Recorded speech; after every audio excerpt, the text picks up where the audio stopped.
কামেশ্বর এলাকায় বাইসাইকেল ও গাড়ির সংঘর্ষে আহত এক যুবককে জেলা হাসপাতালে নিয়ে গেল ধর্মনগর দমকল বিভাগের কর্মীরা। জানা যায় গতকাল রাতে অর্থাৎ 13ই নভেম্বর এই ঘটনাটি ঘটে। জানা যায় 13ই নভেম্বর বুধবার রাত আনুমানিক 10টা 30 মিনিট নাগাদ উত্তর ত্রিপুরা জেলার কামেশ্বর এলাকায় একটি বাইসাইকেল আরোহীকে একটি গাড়ি ধাক্কা মেরে ঘটনাস্থল থেকে পালিয়ে যায়। এতে ওই বাইসাইকেল আরোহী গুরুতর আহত হয়।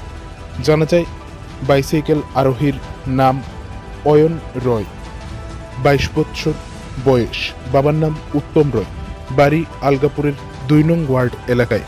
পরবর্তীতে এই ঘটনার খবর পেয়ে ঘটনাস্থলে ছুটে যায় ধর্মনগর দমকল বিভাগের কর্মীরা এবং সেখানে গিয়ে তারা আহত ওই যুবককে উদ্ধার করে ধর্মনগর জেলা হাসপাতালে নিয়ে যায় চিকিৎসার জন্য।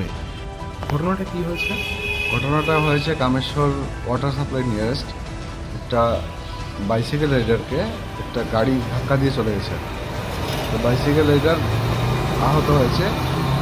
তাকে কি আপনারা জেলা হাসপাতালে নিয়েছেন? ওকে আমরা ধর্মনগর হাসপাতালে রেস্কিউ করে দিয়ে এসেছি। আহত ব্যক্তির পরিচয় পাওয়া গেছে। ওর বাড়ি আলগাপুর, ওর নাম হলো অয়ন রায়, 22 বছর বয়স, ওর বাবার নাম উত্তম রায়।